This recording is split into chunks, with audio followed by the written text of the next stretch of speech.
ولكل وجهة هو موليها فاستبقوا الخيرات أينما تكونوا يأت بكم الله جميعا إن الله على كل شيء قدير. بسم الله الرحمن الرحيم. Assalamualaikum warahmatullahi wabarakatuh dan salam sejahtera.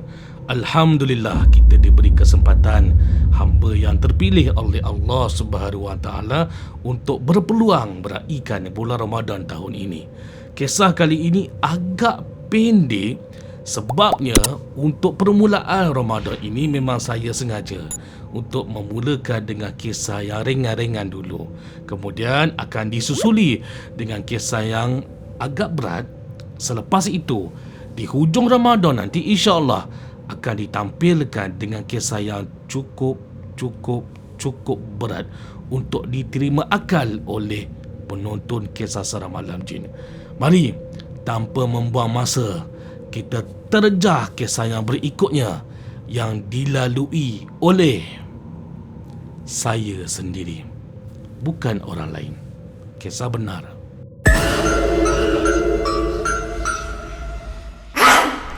Berlaku antara 1997 sehingga 1999. Masa ni saya masih lagi sekolah menengah. Okey, sebelum tu, bagi mereka yang sudah menonton kisah sejarah gangguan terhadap keluarga saya sebelum ni, tak silap saya lah, berjudul video dia tajuk Satu Rumah 8 Gangguan. Siapa yang dah menonton, tahulah bagaimana keadaan sekeliling rumah saya waktu tu.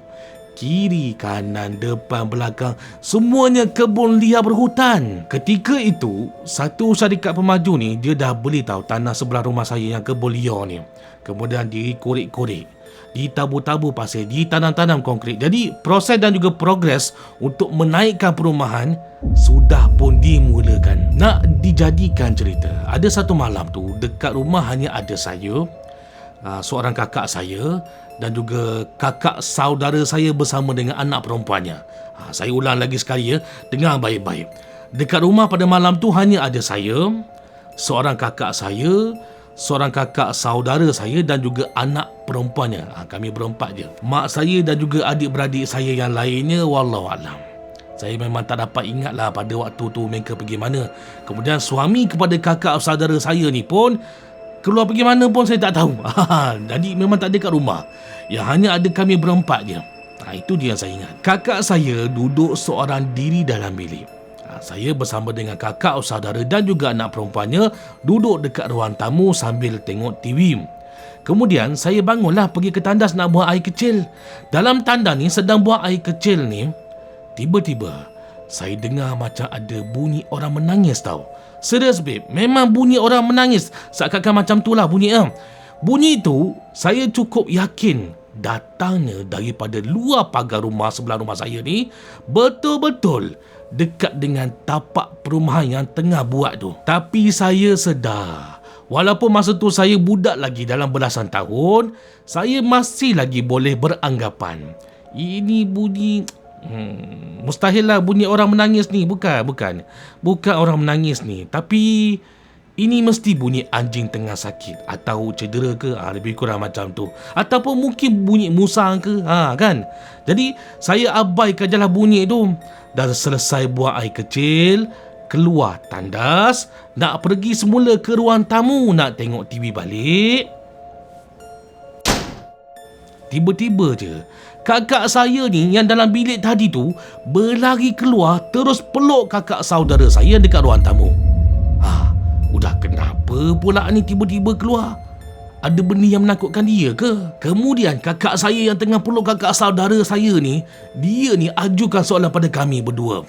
Katanya, korang dengar tak? Bunyi apa tu ya? Kami masing-masing diam sambil pasang telinga. Ya, memang dengar. Itulah bunyi yang saya dengar dalam tandas tadi tu. Selepas tu, saya cuba tenangkan kakak saya ni yang tengah takut ni. Saya kata lebih kurang macam ni lah dialog dia ya. Saya tak pernah ingat. Lebih kurang macam ni. Contoh, Tak ada apalah kakak. Oi, itu anjing tengah sakit dia tu. Tadi orang masa dekat tandas tengah buang air kecil pun, orang dengar juga bunyi anjing tu. Alah, biarlah. Anjing tengah sakit memang macam tu rupanya. Biarlah. Kemudian, saudara dan juga saudari, bunyi dekat luar. Betul-betul bunyi tu depan pintu utama rumah. Saya ulang lagi sekali, dengar ya. Astaghfirullahalazim. Mana datangnya bunyi loceng tengah-tengah malam ni? Terkejut beruk dibuatnya. Bila je bunyi loceng tu dimainkan peranan dekat depan pintu utama rumah, kakak saya boleh pula pergi menjerit kalian semua. Aduh. Spoil betul lah. Kenapa saya cakap spoil? Sebab ini adalah antara punca boleh berlakunya histeria disebabkan semangat yang terganggu secara tiba-tiba. Terkejut buatnya koma. Bila kakak saya menjerit, lagi sekali bunyi loceng tu kedengaran buat kali kedua. Macam saja dimainkan bunyi loceng tu. Akak saya dah mula menangis dah. Saya ni yang pada awalnya gentleman, boleh tahan lah juga kan, terus dia jadi kecur ketakutan. Bukan sebab bunyi loceng tu, tidak, bukan sebab tu. Tapi ni bunyi kakak saya menjerit ni. Udah rupa pontianak koma. Mau tak takut teman. Jadi, apa yang saya buat selepas tu? Saya ni kena bertindak cepat-cepat sebelum kakak saya ni masuk fasa kerasukan disebabkan ketakutan yang tidak terkawal.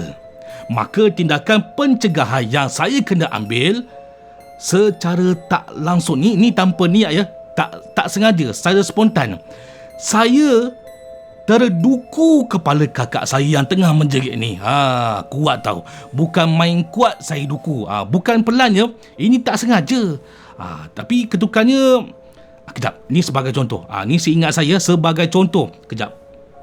Bismillahirrahmanirrahim. Kejap. Jangan gelak. Ini kepala. Ini kepala original ya, bukan tiruan. Masa saya dengar kakak saya menjerit tu, secara spontan saya ketekuk kepalanya. Udah kenapa menjerit? Jangan menangis. Kau jangan menangis. Kau menangis aku takut. Menjerit lagi. Jangan menjerit. Ya Allah, jangan menjerit. Aku takut. Berdosa tau kalau khianat kurang ajar dengan kakak kandung ni. Tapi waktu ni saya terkecuali lah. Sebab tak sengaja pun. Secara spontan kan. Tapi dapat jugalah aku merasa kan. Kemudian, dalam masa yang sama, kedengaran bunyi motor suami kepada kakak saudara saya ni semakin hampir ke arah rumah. Terus hilang bunyi loceng tadi tu, hilang. Bila suaminya sampai ke rumah, terus kami ceritakan apa yang berlaku. Punyalah marah mukanya. Naik motor balik, terus pergi cari dari mana arah datangnya bunyi menangis yang seakan-akan anjing kesakitan tu. Tak lama kemudian, suami kepada kakak saudara saya yang cari anjing tadi pun pulang. Kabarnya, yes, memang dia nampak ada anjing warna putih. Tapi tak ada pula anjing tu menyalak macam orang menangis. Tak ada. Bunyi macam anjing menyalak macam biasa. Macam tu je bunyinya. Berkaitan dengan kakak saya pula, alhamdulillah, tak jadi dia nak masuk fasa kerasukan. Sebab dah kena ketekuk dengan saya tadi tu. Tapi reaksi dia selepas tu agak menakutkan jugalah. Sebab mukanya dalam keadaan terbeliak biji mata sambil memandang tepat ke arah saya ni. Tak puas hati agaknya. Sakit kot kepala dia kena ketekuk tadi tu kot. Kalau kail panjang sejengkal, lautan dalam jangan diduga. Ambil kesempatan nampak duku-duku kepala aku dek. Apa kamu ingat kepala aku ni? Batu lesung, kepala budak. Harus diingat. pada waktu zaman ni di kampung belum lagi ada trend kucing import ke kucing siam ke, tak ada semua tu, tak ada. Yang hanya ada kucing kampung belaka dia ada. Muka coreng-coreng macam samsing, muka kucing ganda tercalor bilor, gaduh sana gaduh sini, pancut sana pancut sini. Itu dia ada pada waktu zaman ni. Jadi janganlah dibuat andaian. Alah, itu bunyi loceng kucing je tu, tak ada maknanya.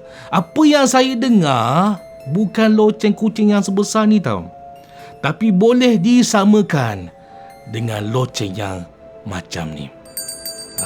Jadi faham-faham je lah ya. Saya ni pada waktu ketika remaja tu, saya ni memang betul-betul tak reti duduk diam pada siang hari. Jadi ada waktunya kalau selagi tak hujan, selagi tu saya akan seloroh dengan kawan-kawan sekampung yang lain, akan ke sana ke sini, pajak sana pajak sini, tak reti duduk diam dekat rumah. Bila balik tu semata-mata nak makan, nak buat air kecil ke, nak minum ke, nak solat ke, lepas tu keluar balik. Tak reti duduk diam. Jadi kesimpulannya, saya tahulah dalam 100 meter persegi rumah saya tu ada lembu ke tak ada lembu. Siapa yang bela kucing, siapa yang tak bela kucing. Mana kucing pakai loceng, mana kucing tak pakai loceng. Tak ada, memang tak ada kucing pakai loceng. Semua kucing ganas-ganas, muka puyau-puyau macam John Wick. Tak ada loceng. Jadi kesimpulannya, sampai sekarang ni persoalan tu masih lagi menjadi tanda tanya. Loceng apa tu? Aku tak perhati betul lah. Okey, tutup kisah tu. Sebab ada tujuan yang lain yang nak saya sampaikan. Ada satu kisah berkaitan dengan kisah seram di bulan Ramadan yang pernah saya terbitkan, yang pernah saya siarkan sebelum ni, yang bertajuk Hantu Bulan Ramadan. Kalau kalian belum tengok, cepat-cepatlah tonton sebab saya akan delete video tu. Saya akan padam video tu daripada YouTube. Serius ni, memang serius. Sebabnya kenapa tau? Sebab kerana saya perlu bertanggungjawab dalam memperbetulkan apa yang salah dalam video tu. Saya terlepas pandang. Rupanya saya terlepas pandang. Nasib baik ada para penonton yang sudah menonton video berkenaan, tegur saya. Dia cakap dengan saya lah. Jadi bila saya tengok balik, ya, memang saya terlepas pandang. Alhamdulillah, sebab atas teguran yang dibuat, saya akan perbaiki. Tapi dalam masa yang sama, saya akan remake semula. Saya akan recontent semula video berkenaan dengan tujuan memperbetulkan apa yang salah dan juga menambah kisah pengalaman seram yang berlaku di bulan Ramadan. Ada penambahan. Jadi kalian semua yang mana belum tonton, kalian ada masa seminggu lagi sebelum saya siarkan video yang baru, dan automatik video yang lama tu saya akan delete serta-merta pada hari yang dimaksudkan. Ada tempoh seminggu lagi.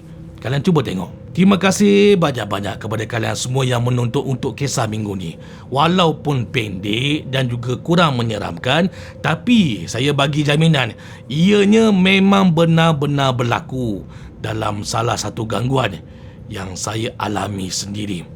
Saya mohon jasa baik kalian semua untuk tekan button subscribe, on notification dan share supaya bertambahnya lagi sahabat-sahabat warga kisah seram alam jin.